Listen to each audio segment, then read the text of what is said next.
blah, blah, blah. I'm like, I already got paid for this commercial. They paid me 600, something bucks to do this commercial. And she's like, girl, that's your residual. And I said, what?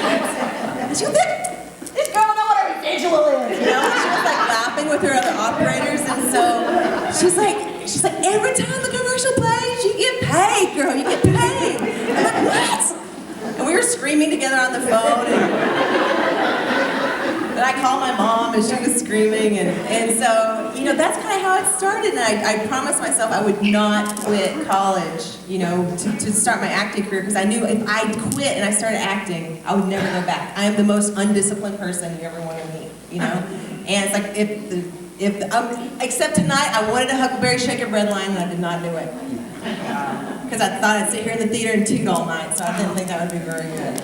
But, sorry, TMI, so I did do that for you guys tonight, so that's good. But not the most disciplined person, but I stuck with college, got my degree, because I knew that's something nobody can ever take away from you. And being a Native woman, it was just like, and I'm older too, so it's like, I spent a lot of time out on our reservations working with kids, and it's maybe not so much like it is now, but back then, I got it, and it was just like in my heart, not that it made me better, but it's just like, the crazy dude in a South Dakota,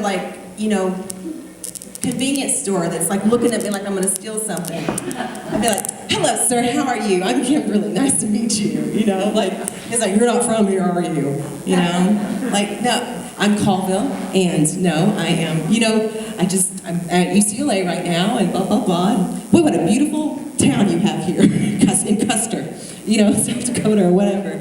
I don't know, just having a degree is something that's very important, so I would definitely encourage, and education is not about a school or a university. Education is about what you are passionate about. Education is about finding, I'm talking about if you love fixing cars, then go to the best freaking mechanic you can find and learn everything that you can learn from that guy or that woman.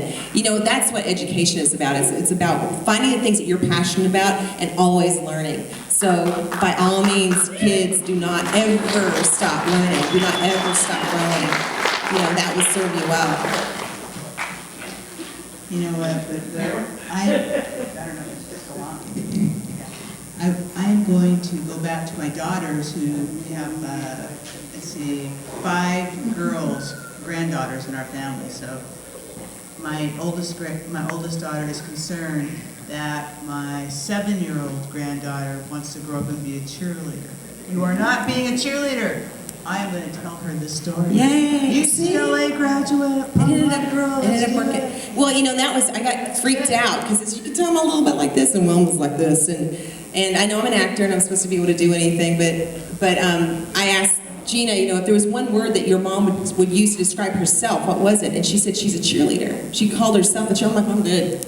I can do this, Wilma. We can do this.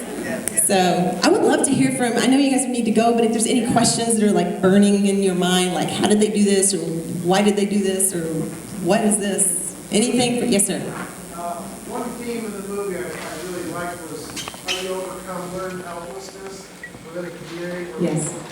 Say, we've tried this a million times, we can never make it work, and that's where the cheerleader comes in, and she somehow convinced people that it is possible. And that was very inspiring.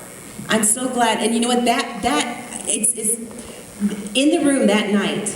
Is very much like what we had here. I was not acting, and I don't know if it necessarily came across on film, but I wrote that scene, rewrote it with the director because I just wanted to have that heart of connecting with with the audience, and because those audience members were from that area.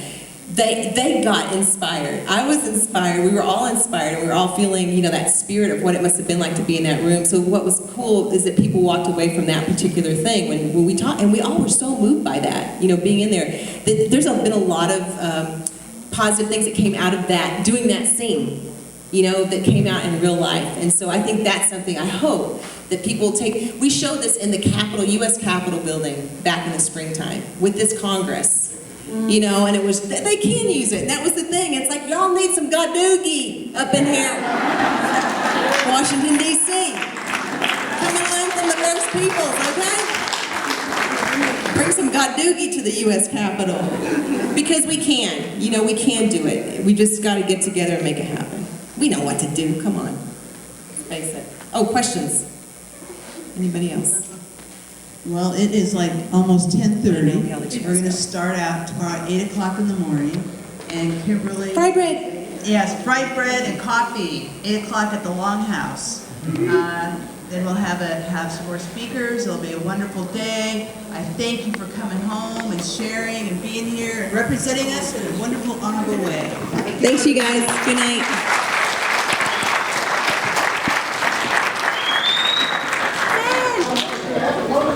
Now I know. You know what? You just got to say it. Your grandpa Pete. Yes. I love Pete. We are related.